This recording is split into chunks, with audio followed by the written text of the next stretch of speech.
Bonjour, merci et donc bienvenue à vous toutes et à vous tous et merci de votre accueil donc, pour cette 19e édition, je crois, de l'école française des entraîneurs. Alors pour cette séance délocalisée, donc pour la première fois peut-être, je crois, délocalisée pour la première fois ici en Pays de Loire, à l'occasion donc du lancement de cette première édition de la Golden League féminine. Bon, tout ça, vous le savez, mais d'abord, c'est pour progressivement me préparer à vous apporter quelques informations complémentaires et peut-être à l'occasion de cette rencontre. Alors, une Golden League, pourquoi et avec qui? Bien avec la Norvège, le Danemark, pour ce qui concerne le secteur féminin, et puis la capacité pour l'équipe organisatrice, le pays organisateur, pardon, d'avoir un invité supplémentaire, ce qui explique la présence de l'équipe russe pour cette édition. C'est la troisième étape, la première ayant eu lieu, vous le savez, au Danemark et en Norvège. C'est un dispositif dans lequel on travaille déjà depuis de très nombreuses années, puisque vous savez comme moi que le calendrier international est extrêmement contraint et qu'il est à peu près maintenant stabilisé à l'occasion de périodes internationales. Ces périodes internationales, elles ont jusqu'à maintenant été l'occasion d'organiser soit des qualifications pour les euros, soit pour les championnats du monde, ou pour organiser des matchs amicaux.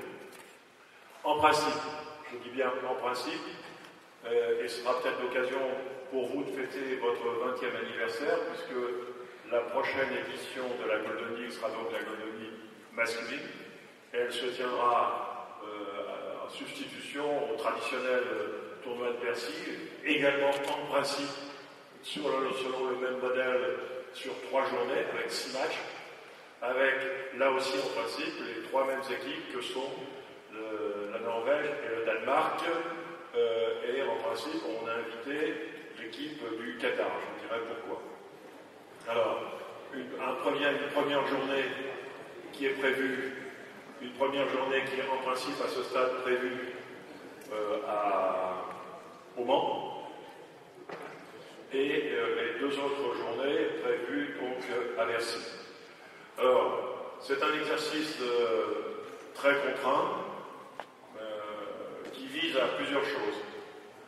D'abord, de permettre à avoir des rendez-vous avec des équipes de très haut niveau et pour donner à ces semaines internationales un éclat encore plus important, d'où ce plateau recherché, d'une part.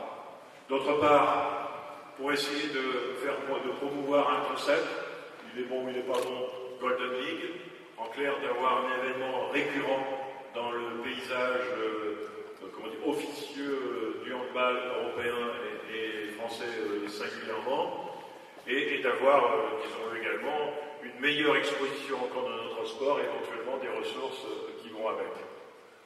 Voilà ce qui était l'enjeu de ces 2 manifestations. Si j'en parle avec quelques hésitations concernant l'édition masculine, c'est que, on a dû vous le dire, je crois, depuis quelque temps, le calendrier international, les relations entre les fédérations et les clubs à l'échelon européen et international ont amené à ce que ce calendrier soit certes stabilisé, mais que ces championnats remontent très tôt en janvier. Très tôt en janvier. Ce qui explique qu'on n'ait pas pu faire notre Bercy traditionnel et qu'on a remplacé par 2 matchs, comme d'Argentine, Toulon et à Montpellier avant Barcelone. Et ici, avant le championnat d'Europe au Danemark, on se retrouve contraint dans les mêmes types de discussions. Alors aujourd'hui, il y a une grande bataille des coachs entre eux. D'abord, pourquoi 3 matchs, déjà, sur les coachs. Pourquoi des adversaires aussi élevés? Deuxième question. Et troisièmement, quel sera le temps de la préparation par rapport à tout ça? Bon, alors voilà, on met tout ça dans un mixeur et on essaye de trouver la meilleure réponse. On l'a trouvé pour l'instant pour les filles, chez les garçons on ne l'a pas trouvé. En ce qui concerne les garçons, nous avions formé le projet d'inviter surtout l'Allemagne, pour toutes les raisons possibles et imaginables, et puis les problèmes sportifs, politiques ou administratifs ou autres de la fédération allemande, eu égard aussi aux accords que la fédération allemande avait avec leur chaîne de télévision. Bon, apparemment, c'est pas encore, n'ont pas pu donner leur accord, en tout cas pour l'édition 2014. Bon, voilà, en principe, l'idée est celle d'avoir un concept récurrent, d'avoir un événement propre avec un plateau de très haut niveau pour nous permettre d'avoir une exposition de grandes équipes à l'occasion de cette Golden League, et masculine et féminine, donc avec une alternative féminine donc 2013, masculine 2014, et ensuite on reprendra le rythme. Voilà ce qui est aujourd'hui donc un peu le contexte dans lequel vous vous trouvez à l'occasion de cette 19e édition de l'École française des entraîneurs, donc vraisemblablement une 20e édition de façon plus traditionnelle, peut-être que celle que vous avez connue, en tout cas en ce qui concerne le lieu, à Paris. Voilà, alors le contexte international, le contexte français, vous le savez, en ce qui nous concerne, chez nos féminines, un rendez-vous très très important, puisque le tirage au sort a voulu que nous tirions la Croatie avec des matchs allés chez nous et matchs retour en Croatie pour la qualification pour les prochains champions du monde féminins en décembre en Serbie. Ça va donc être un élément important pour notre équipe de France féminine et sans doute également pour l'ensemble de notre stratégie à mettre en œuvre dans la perspective des Jeux de Rio. Donc voilà. Autre élément également très important, on est, comme toutes les fédérations, chacun d'entre nous, je pense que Philippe a dû vous en parler, je ne sais pas si vous êtes venu ici, Philippe, pas encore, non, mais toutes les fédérations ont, à l'issue des Jeux Olympiques, donc après les Jeux Olympiques de Londres, ont à présenter leur dispositif de parcours dit de l'excellence sportive et du dispositif de renouvellement de l'élite. Et donc c'est ce dispositif-là qui aujourd'hui sera présenté d'abord à l'Assemblée Générale Fédérale qui est prévue à Caen le 13 avril et dans les instances du ministère et vraisemblablement vers le mois de mai et le mois de juin. Alors, comme pour les garçons comme pour les filles, vous le savez comme moi, c'est un rapprochement autant que faire se peut du dispositif pôle avec les centres de formation des clubs, que ce soit féminin ou masculin. Et ici, dans cette région, enfin, peut-être, hier, on parle peut-être du transfert du pôle, peut-être ici, plutôt vers Nantes, en tout cas pour ce qui concerne le masculin. Et puis pour ce qui concerne le féminin, on verra quel sera réservé au club, éventuellement à l'issue de cette saison, déjà notamment. Voilà. Pour ce qui concerne le dispositif de renouvellement de notre élite, avec des dispositions particulières de personnalisation qui vont être prises au travers d'un nouveau dispositif qui vient compléter celui existant, celui des espoirs fédéraux, qui, autant chez les filles que chez les gars, devrait amener à un accompagnement.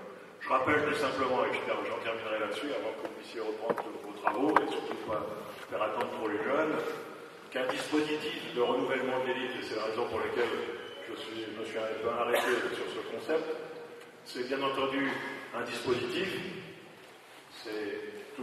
ce sont des épreuves de référence avec toutes les compétitions de détection telles qu'elles sont mises en place au sein de la Fédération française de handball, et c'est là-dessus que je veux terminer, c'est la formation qui va avec.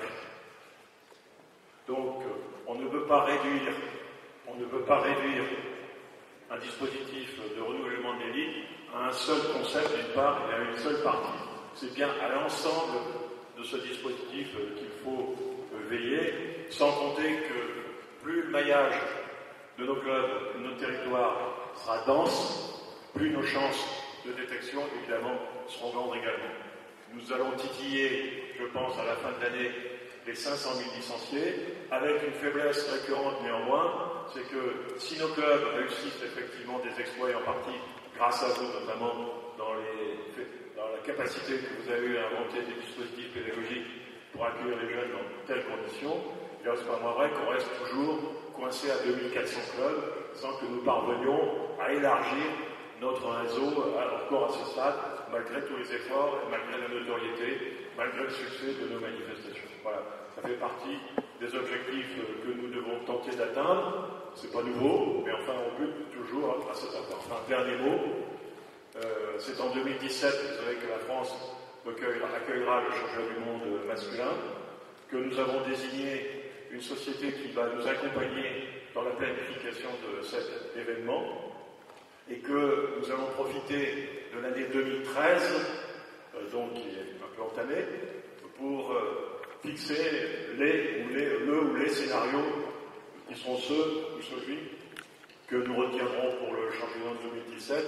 Et pourquoi nous le faisons en 2013? Parce que vous savez comme moi, il y a des échéances électorales locales très importantes au printemps 2014, et on pense qu'il faut que ces choses-là soient établies avant ces échéances, que les engagements soient pris avant que les têtes soient ailleurs, chez les uns et chez les autres, et que la période électorale ne pollue pas la structuration et l'organisation que l'on veut mettre en place.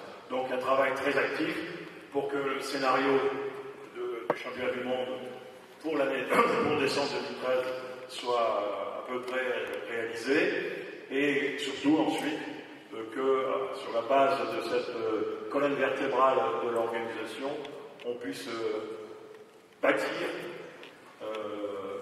avec encore un niveau supérieur par rapport à ce que nous avions fait en 2007, un réseau d'animation et de rayonnement qui permettrait à cet événement de vivre à partir de 2014 jusqu'en 2017 et qui surtout garantirait un héritage encore supérieur à ceux qui succéderont aux responsabilités de la Fédération après 2017. Voilà, je vais vous souhaiter de bons travaux, bienvenue et bon courage. Merci à tous.